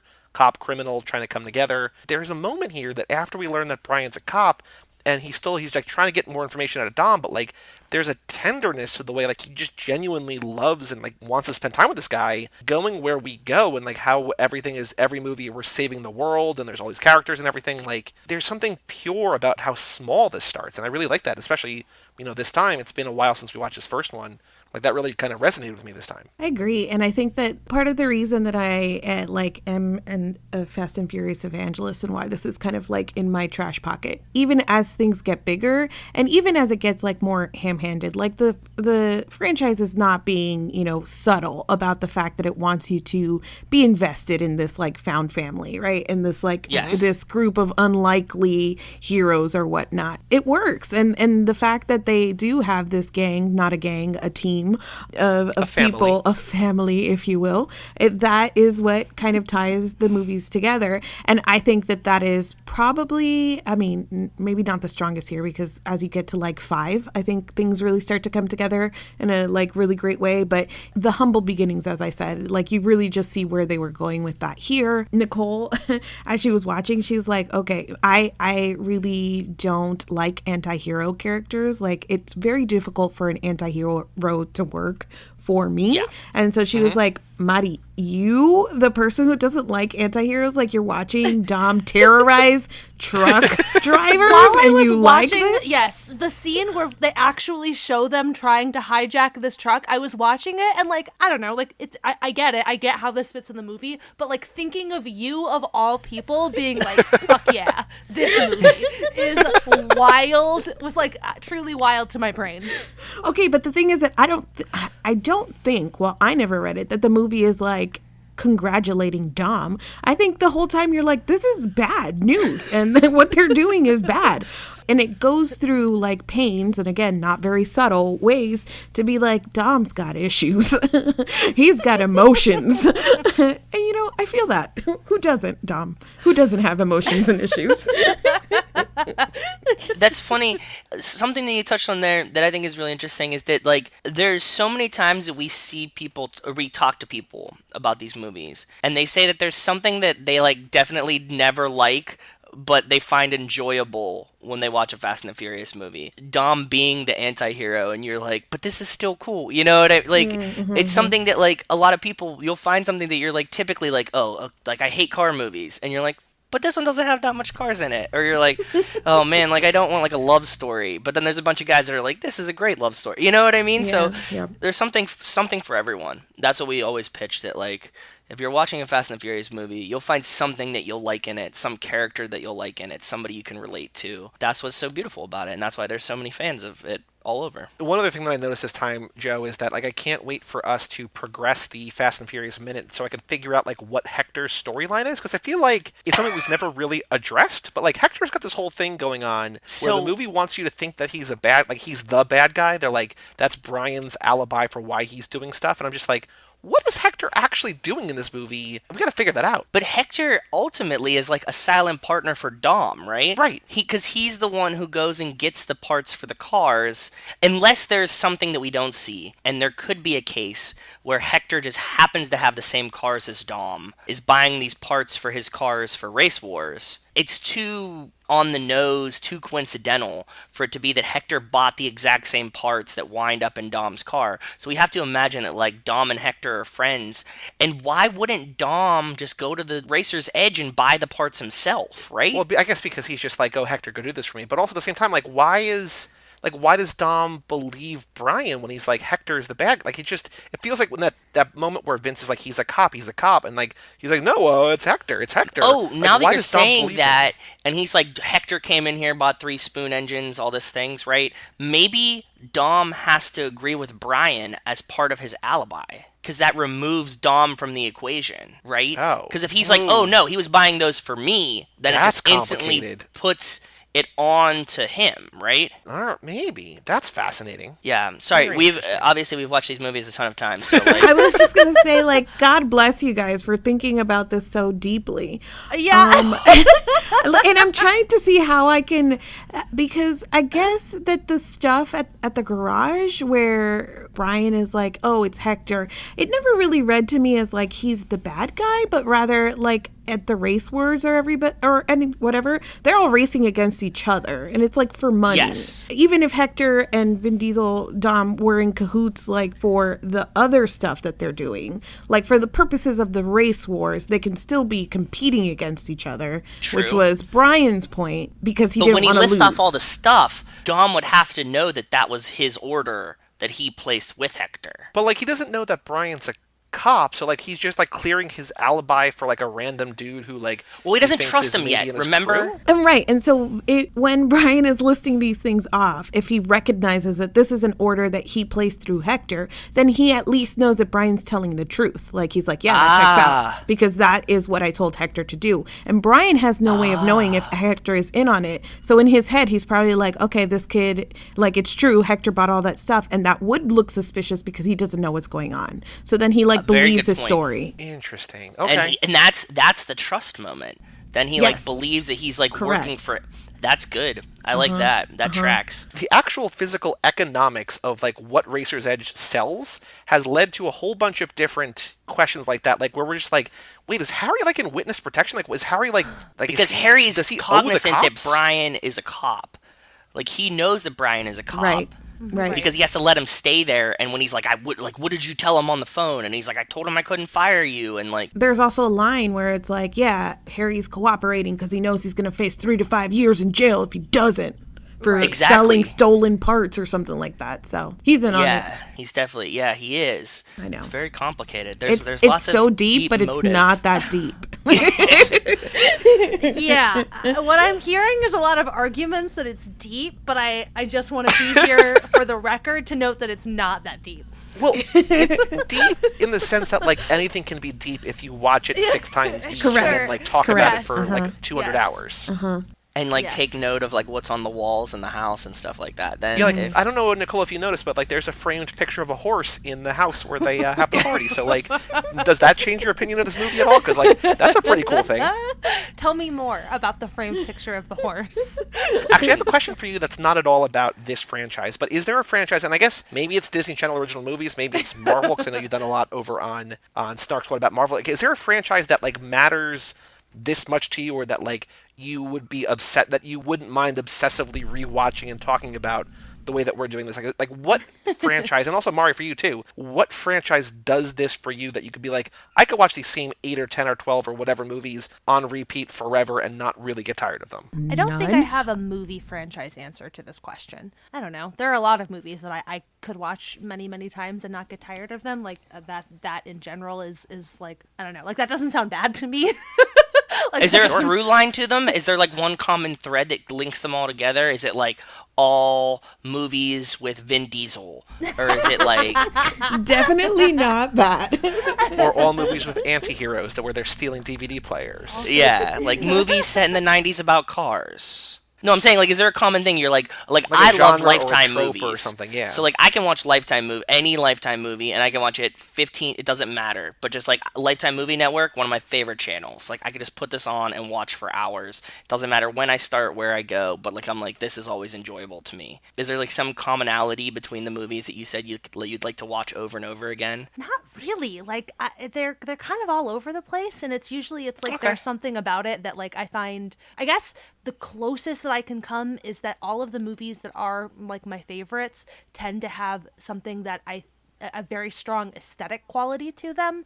Okay. Okay. That I think like that is probably the thing that hooks me and like tips something over the edge of like, yes, I love this thing. Yeah, I don't know. It's the main thing is that I'm more of a TV person than a movie person, and so that's like Fair. that's more my baseline. Is there a show, or is there like a universe of shows that you just would obsessively watch and rewatch? I have seen Veronica Mars all the way. Well, I have not seen anything after the show's original cancellation. But those 3 seasons I have seen more times than I can possibly count. Makes sense. I was not interested in their return. I was like, no, it was closed. The door was It's fine by me. Yeah, I got enough. and I will continue to go back over that. The thing about like there's a picture of a horse in the background or whatever is interesting to me. We talk about this kind of all the time, and I feel like really annoying whenever I bring it up now, but we recapped all of Buffy the Vampire Slayer on our blog over the course of like, I don't know, 3 years maybe. It took us to get through it. That was really, really interesting because we started it, I don't know, maybe like 9 or 10 years around that point after the show was over. That obviously has a really dedicated fan base, and like this was Mari's first time watching the show as we were recapping it, and so that was another thing that was really, really interesting, where we were having reactions to things and we had people in the comments taking issue with our opinions. Hot and takes. whatever. Yeah. Because of like, it's like, it was really, really difficult to have those conversations with people, because it was like, you are coming to this with your years of reading and writing elaborate metas on this show that like I like, it's cool that you have this emotional connection now with all of these characters, but like, you cannot expect me to also be bringing that into this experience. I support everyone who has that experience with a thing. It is just, it was not my experience with Buffy at the time. It maybe kind of is now, after spending 3 years arguing with people about it. But I love this for you guys, that you now know about the horse picture in the background. Oh yeah. This is that exact moment of like, they're like, Yes. what are Hector's motivations? Because you've done this so many times, and we're like, yeah, that was cool. Did you see the clothes? So the experience of a thing, correct? Like, yeah, the more time you spend with it, the more you rewatch. Like, truly, the deeper it gets, because you're just seeing all of these like layers. You're noticing all the details, and a lot of times, and this is what we were finding with people in the comments, it wasn't even that Buffy brought these things to the table. It's that people brought these interpretations, and people brought this like headcanon, and people like, they were adding all of this additional stuff to the content itself. Like, the prop set designer probably was like, oh, here's a picture of a horse, and you guys are like, what could it mean? You know, so that's how we experience media, and that only gets heightened like the more and more that you do a thing. Well, so there's three things that I want to bring up in terms of that, in terms of the headcanon. Well, the other thing about this movie that I really, really love, and that Nicole, I think you would love too, and another gateway into the franchise, is that in Dom's office in Toretto's marketing cafe, there is a comically oversized fork and spoon on the wall. Yes, there is. That's just like, that's his decorations in his office, and like when I saw that for the first time, I was just like, oh, this is the greatest thing that I've ever seen. That never noticed. Details like that. Yeah.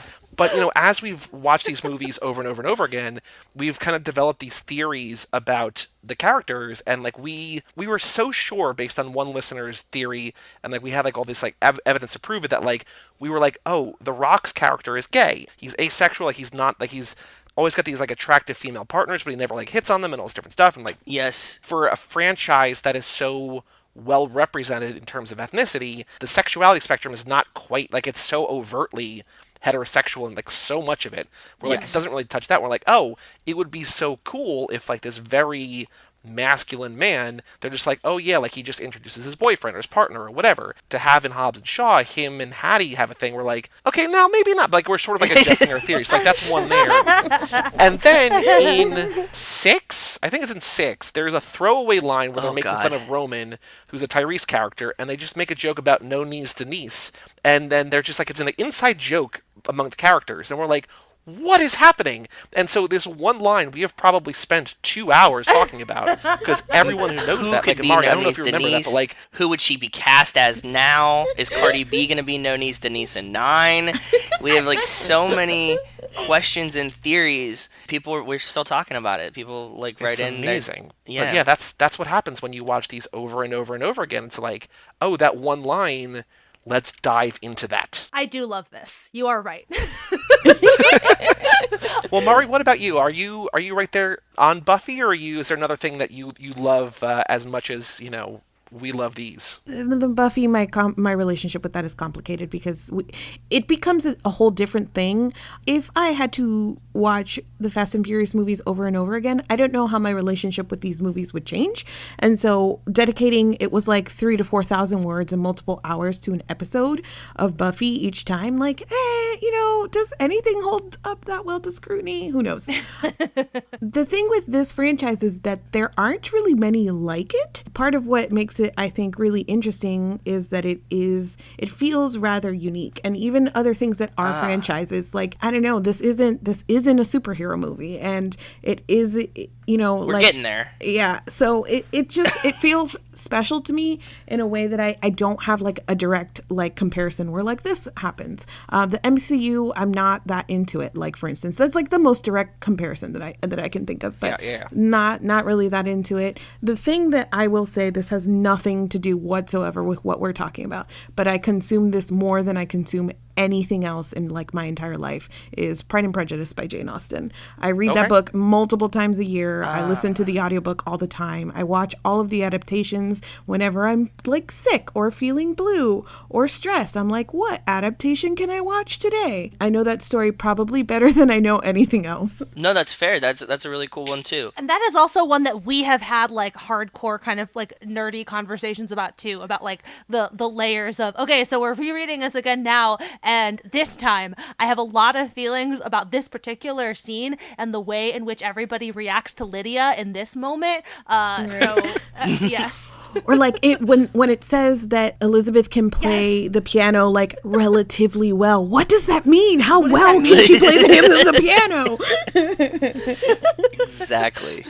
So now there's a couple more games that we have to play before we go, but is there anything else about the series or the franchise that you want to bring up, Mari or Nicole? Anything that you love, or if you're curious about for Fast 9, like, Nicole, are you going to watch the new ones, or is like, yes, is it going to take Hobbs and Shaw 2 for you to come back?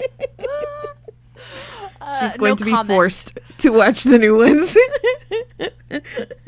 The only other thing that I wanted to mention that is like not that big of a deal, but it just, whenever you rewatch something that you've watched so much, it's always really interesting, the things that stick out in your brain, like the things that I remembered. I quote the line, "You embarrass me," so much in my real life. And I like hearing it come out of Vin Diesel's mouth, I was like, oh no, like he put that in my vocabulary. So yeah, I just want everybody to know that "you embarrass me" is something, in Vin Diesel's voice, is something that you may hear me say like in real life. Well, so we made a BuzzFeed style quiz, which we're going to give to both of you to figure out which character you are, because we had found a quiz online that we thought was good, but we didn't love. But because of that quiz, there are so many, there's like a movie, there's a quote from each of the first like 6 movies that is like burned into my brain, because we asked probably like 10 or 15 people these like 6 quotes. And so like, he's like gravity, everything gets pulled to him. I was like, I don't remember this quote, but now every time I watch this movie,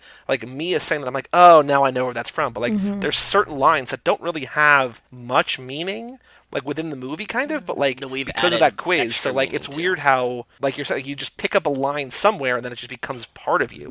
And so "You embarrass me" is a I have great a question example. for Nicole that watched it and maybe it was a little hazy. When you were watching it, is there any lines that you've heard like in pop culture that stood out to you watching it this time? You know, like, nobody likes the tuna. Like, you're like, oh fuck, that's where they were saying this from. Like, did you have any of those revelationary moments? I really wish that the line "nobody likes the tuna" had been a flag in my brain. I now cannot wait to spot that out in the wild. Unfortunately, no. Here's something though. This movie did cause me to learn what a menage a trois was, because I had no idea. So when he's like driving and he's like, "Menage!" Yeah, I had to like turn to my sister and be like, "Huh?" And she was like, "Oh dear God." But you were 18. I thought you would have known by that. First of all, not 18, bad at math. Second of all, super sheltered, had no idea what he was talking about. I love it. Are you two ready to find out which character you are? I'm ready. I'm ready for the foremost experts on the Fast franchise to quiz us. There are 7 questions. It doesn't actually really have anything to do with the movie, so no knowledge of the franchise, you're totally fine. So here we go. Perfect. Then I'm ready. Question number 1, I will ask you both. You can both give me the answers, and I'll give you both your results at the end. Question number 1, how fast are you? NASCAR, roller coaster, Lamborghini Murcielago, Toyota Prius, Vespa, or Razor scooter? I am a Razor scooter, 100%.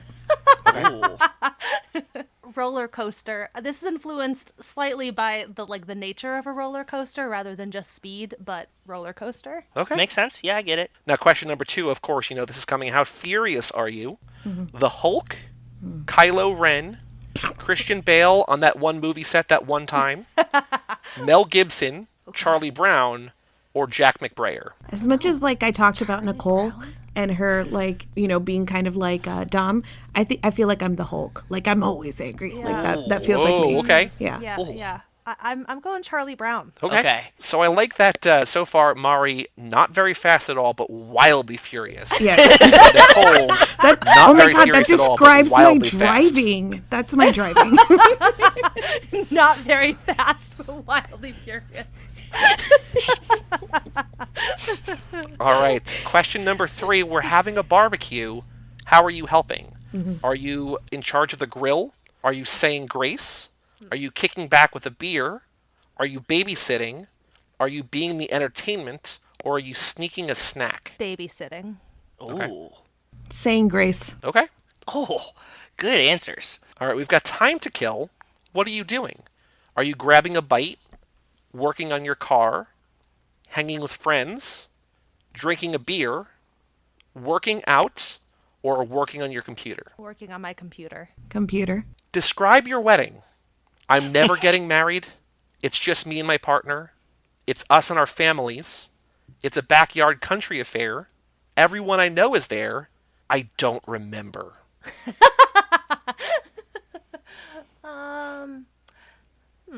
It's a backyard backyard one. country. Yeah, the backyard one. Wow. Okay. Okay. So far, it feels like opposites attract. You two are going to get married to each other in a backyard country affair. That's what it's sounding like. All right. You just won the lottery. Congratulations. What are you buying? Your own garage, a private plane. You're going to gamble it all away. Your childhood home, a fleet of cars, or a new life. Oh, wow. I was so ready to say childhood home. I was like gearing up, and then you said a new life, and now I really am torn. I really don't know what to say. It's tough. Yeah. Yeah, private I think I'm plane. gonna stick with a childhood home. Okay, so Mari says a private plane, and Nicole says a childhood home. Okay. Last question. What is your drink of choice? Belgian ale, Corona, something fruity, water, whatever's cheapest, or just whatever you're having. Whatever you're having. Yeah. Something fruity. Okay. All right. I have so far I have Mari, so I'm going to do Nicole's next. I want to see if we've gotten this person before. It might be a new character. I gotta say, Oh. because we have not given this quiz Well, to many people. We did. and Actually, there's no. We had also- one other one. Okay. Joe, if you remember Michael DeManico, he was this character too. Mari, Ooh. we're going to kick you. We're going to start off with you. You are Ramsey. Ramsey. You are Natalie Emmanuel. So let's see if this describes you and your personality. You aren't what you seem at first glance, and you often take people by surprise. Material things don't mean all that much to you because you live the best parts of your life in your own mind. Solving problems, learning new skills, inventing things, there's nothing you can't do if you set your mind to it, but that can also sometimes distract you from the world around you. Luckily, your analytical mind also allows you to quickly and accurately size up people, letting you know who to avoid and who's worthy of sticking your neck out for. Family helps keep you safe, so you keep your family safe, and you drive or hack like the wind blows. Nicole, does that sound like me? Yeah, I feel That's that. like- I feel that. Eerily accurate. Uh-huh. I mean, Yeah. the whole like not materialistic thing is kind of bad because I like money, but the rest of it was 100%. Anytime I take a personality quiz, it's like, you sure like to think, don't you? And I'm like, yeah, you're right, I do. But also, the thing is, you joke about this a lot. The like, that you like money. But the thing is, you like money because you like the idea of the security that having money would give you more Correct. than you. Oh, like wanna having afford a bunch of things. Yeah, stuff. that's true. Yes, That's you fine. you want to feel secure. Is what you Right. actually mean when you joke about how much you like money. Right. It's not like the flashy things. It's like, I don't want student loans. That's fair. So now, weirdly, in a weird, eerie coincidence, and I checked to make sure it's right, Nicole, you are also Ramsey. So that same rule also applies to you. Now, Mari, do you think that's true of Nicole? Do you think that describes her as well? Part of the reason that Nicole and I are best friends is because we both have like these really intricate like internal lives. Like we spiral a lot, we think a lot, we analyze a lot. We're each other's sounding board in a lot of ways because we tend to be like those analytical people. So anytime we match up in like a personality thing, I'm like, that's true. Nicole is just a braver than I am and a little more like outgoing than I am. But yes, we share that like thinky thought thing. That's cool because you picked like different answers. You didn't have that many similar answers, and so all of these are scaled based on how well they relate. So like it's actually more difficult to get the same person than it seems. Yeah, that's really exciting. awesome. It's delightful. All right, Now our I have to next watch game. whatever she's in. Have you seen Game of Thrones? Yes. I know who the actress is, but I mean whatever. Oh, yeah, okay, yeah. Yeah, she starts in 6, right? She's in 6, 7, and 8. Yeah. Okay. She starts Gotta in keep 6. watching, Nicole, I Yeah, I guess. know. Gotta keep watching. Our next game is called This Ain't No 10-Second Race, a.k.a. Boy, Do We Have a Podcast We haven't played for it You. forever, dude. We haven't played this in forever. So the God. goal of this game is for all four of us to go on Twitter.com, everyone's Okay. favorite website, Yes. Yeah. and find any tweet from anyone that you don't know that you think if we respond by saying, boy, do we have a podcast for you, and linking them to our show page, Oh my that God. they would either like the tweet, retweet the tweet, reply to us, or listen to the show. And so there's a scoring system based on all of this. So I will review, while you take a moment to look at this, I'm going to review what we did last time. So Joe, you found Vitamin Yes. C, which it's like just a black square emoji is the name. And it says, the tweet was, just saw on Pornhub, Hobbs and Shaw got boring, so I got some dick. How dare she disrespect such an amazing movie? Boy, do we have a podcast for you. And Joe, you got a point. Vitamin C liked the tweet. Nice.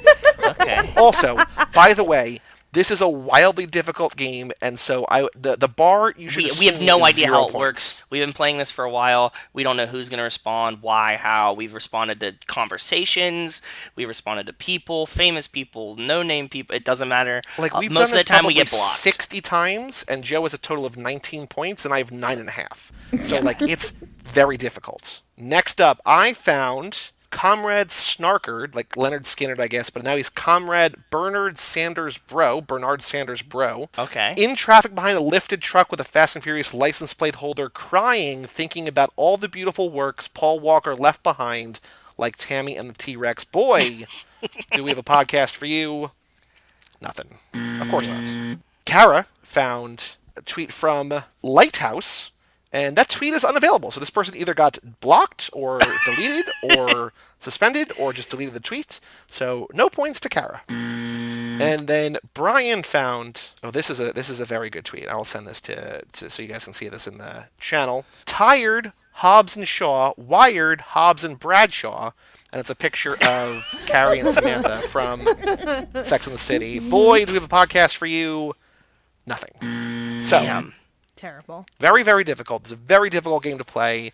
Yeah. The goal is just to get people to maybe listen to one episode of Interact. the show. So, no wrong answers. Any tweet will do. In theory, a tweet about the movies, but it doesn't I got have to one. be. I got one. All right. Evan at young_YUNG_loom. I remember when Fast and Furious was about Hector running Civics with spoon engines. Boy, do we have a podcast for you, Evan. Yeah. I've got one. Oh, nice. It is a quote tweet. So the tweet that they quoted is asking, Oh, Oh my God. God. pick your favorite movie and replace one word with come. So this person, Robert, at Robert2370, says The Fast and the Furious, Tokyo Come. Boy, do I have a podcast for you. That's a really good one too, because nobody has responded to or interacted with this tweet that you Yeah. picked. Because So, who would, that except feels- for me. No, that's correct. But that also feels like a higher likelihood.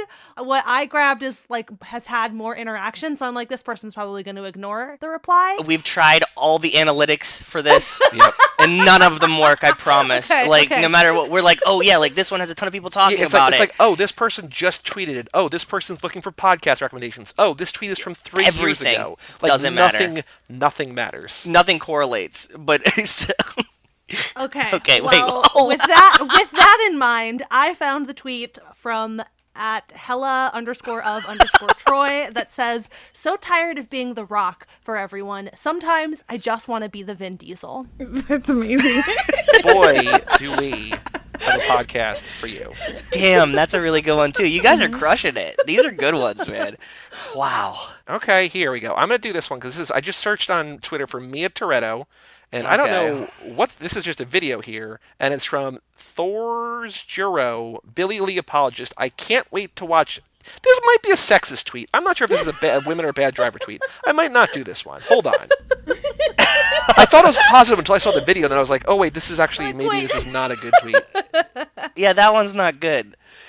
You should have finished the video up first. Oh, here we go. Okay. Oh, ouch. Well, I'm like, cool. Oh, it's like, I can't wait to see Mia. I'm like, oh, driving, no, this is a and it's nightmare. like the guy just wrecking the car. Yeah, this is a nightmare. Okay, so here we go. So this is actually a reply to another tweet. So this is the original one. And this is not what I'm replying to. But this is originally, it says, you're in a bank robbery and you need a getaway driver. Pick your driver.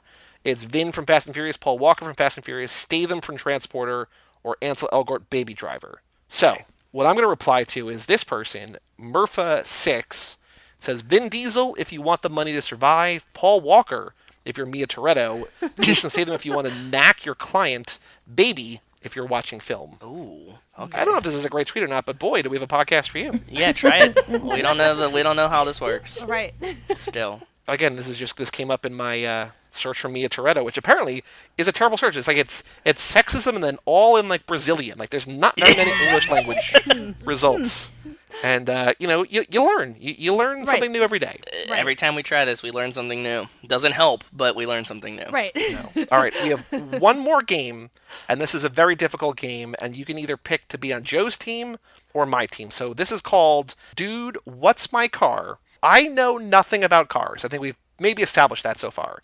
Joe, in theory, knows a lot about cars, at least way more than me. Listeners email in pictures of cars. Oh my God. I try to describe them and get Joe to guess them. So do you want to try to help me give clues, or do you want to try to help Joe guess what car it is? Give clues. I'm not offended if you don't be on my team. Yeah, I don't know anything about cars. I want you to win. I'm going to give clues. I also would. I think everybody enjoys me losing. No. So No, I want you to win, and so I want to help give clues. Okay. So I just forwarded the email to both of you, so you should have it. I feel in like a that couple means I'm seconds. doing teams wrong, but Well, you know We're where the your same strengths character, lie, so and if it's your fine. strengths do not lie in guessing cars, you're good. okay. All right, so this is from Justin Kleiman. This is from about a month ago. He said he's got a car pick for us. He was recently thinking about an old TV show he watched with his dad as a kid. It went off the air in 1986 after 6 seasons when he was 6 years old. Lots of sixes there, he says.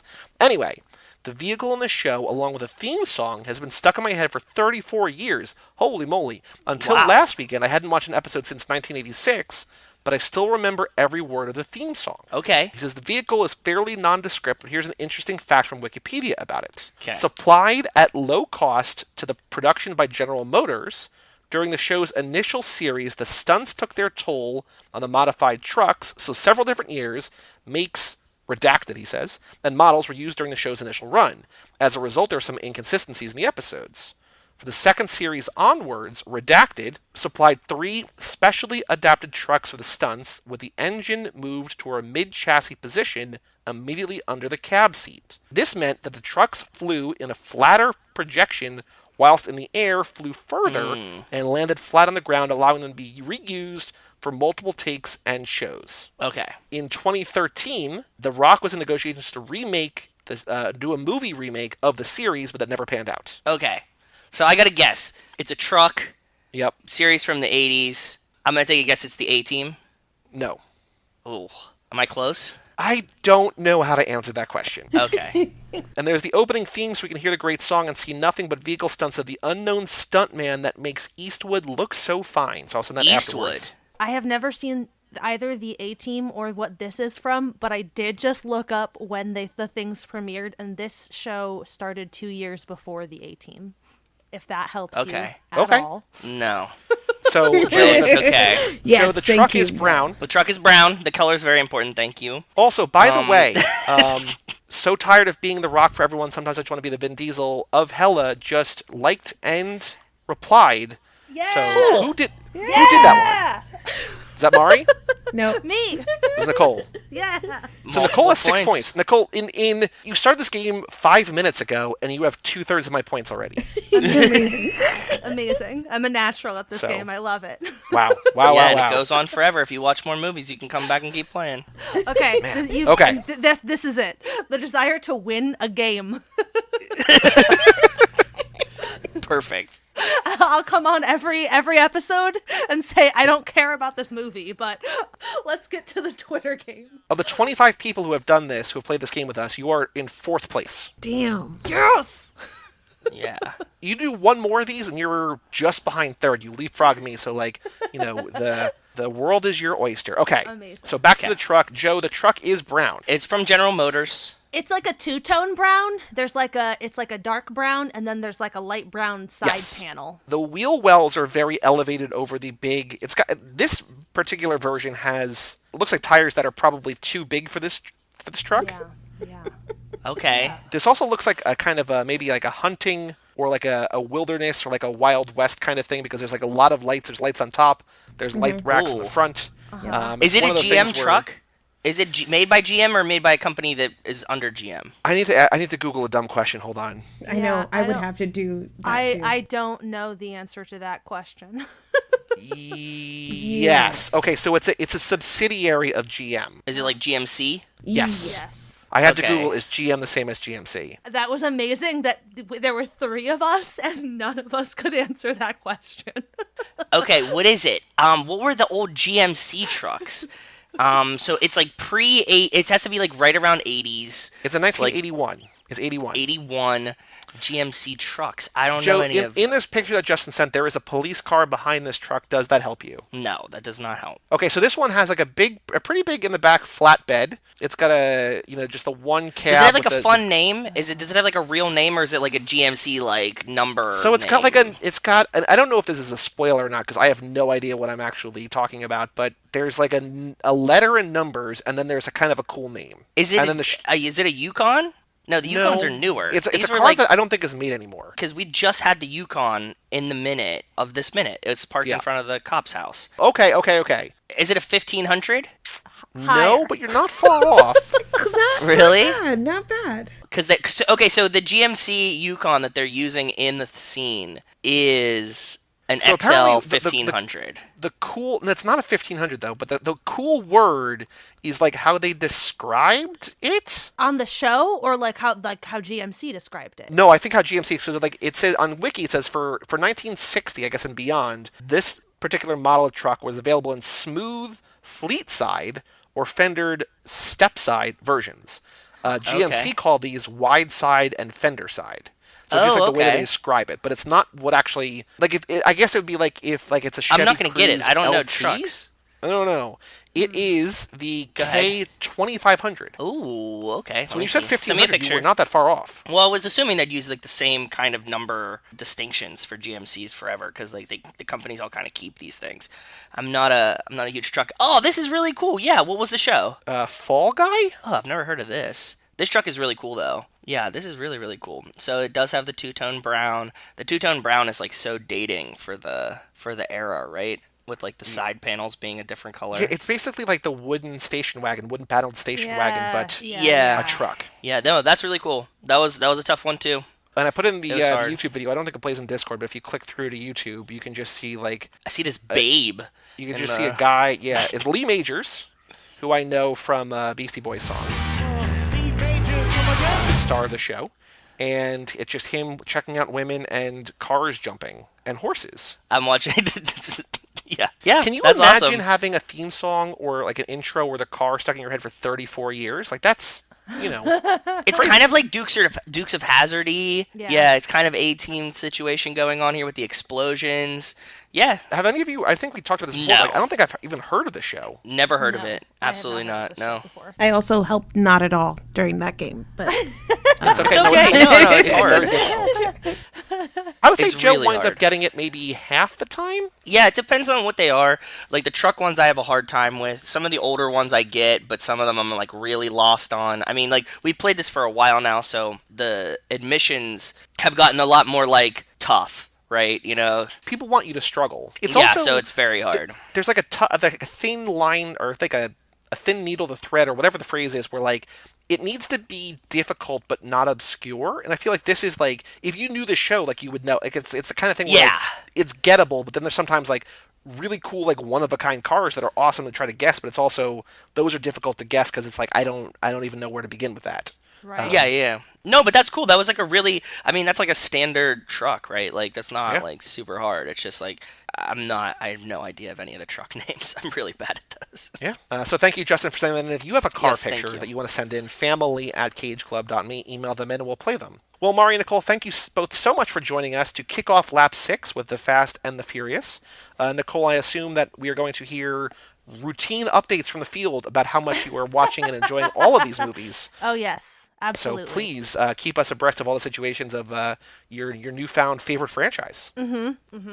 I am now the number 1, but number 3 stan of this franchise. Well, there you Yes, exactly. I do remember that when the Hobbs and Shaw, or no, the F9 trailer first broke, Mari was like, "Hey, Nicole, Yeah, guess a lot what of people tried to we're bully doing?" me. I didn't enjoy that. I didn't enjoy that moment. So I was trying to bully you into it. It's just family. Just gotta embrace the family. You embarrass me. Okay. Perfect. And Mari, thank you too. If you two want to plug, like, what are your 2 podcasts? If you want people to listen to them, where can they find it? Where can they find you? All that sort of fun stuff, because I know you got a lot going on, both podcasts and otherwise. Podcasts are the main place, especially to find both of us together. So Snark Squad Pod and Cooler Than Homework. Cooler Than Homework is a Disney Channel original movie podcast, and Snark Squad Pod is kind of like broad media stuff. And both of those are probably wherever you're listening to this podcast or at snarksquad.com. And I heard that there was a really great episode of Snark Squad where you talked about the Americans with a really cool guest, Yes! right? Yes, It's one of there my was a- favorites. one of the best guests we have ever had. Joey joined us. That's what I heard. discuss Although, like, the when you were like, Americans. you want to talk about the Americans, I was like, yeah, cool, I'll watch the entire series. And I was like, oh boy, this is a lot of hours There's of a TV lot. of like a very carefully, methodically paced drama that I love. But I was like, oh boy, I don't know if I have 70 hours, but you know, we're gonna make this work. That's us every episode.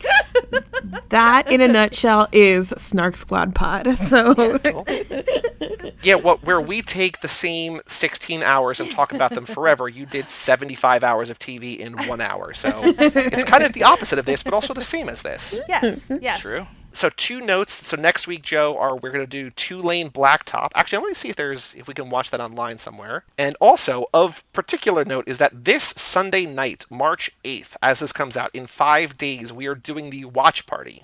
We are going to Yes. watch collectively Too Fast, Too Furious, Mari's least favorite in the franchise. If you want to join us, email family@cageclub.me. We will send you the link. Or you can tweet at us, or you can Facebook us, whatever. I don't know that this is actually streamable, 2-lane blacktop, for free. But it's out there. Maybe you go to Deals All Day at Rasputin. Maybe get it at Rasputin. Who knows? True. Thank you both for joining us. And Yeah, for thank all you things, guys. That was awesome. for all things Too Fast, Too Forever, you go to cageclub.me, facebook.com/TooFastTooForever, or at TooFastTooForever on Twitter and Instagram. Email us, family@cageclub.me. Check out our Patreon page at TooFastTooForever.com. Come back next week for 2-lane blacktop, and then in 2 weeks, of course, for Too Fast, Too Furious. And join us this Sunday, March 8th, for the family watch party. I'm Joey Lewandowski, I'm Joe too. and that was Nicole Sweeney and Marinus Alvarez of the Snark Squad Pod and Cooler Than Homework.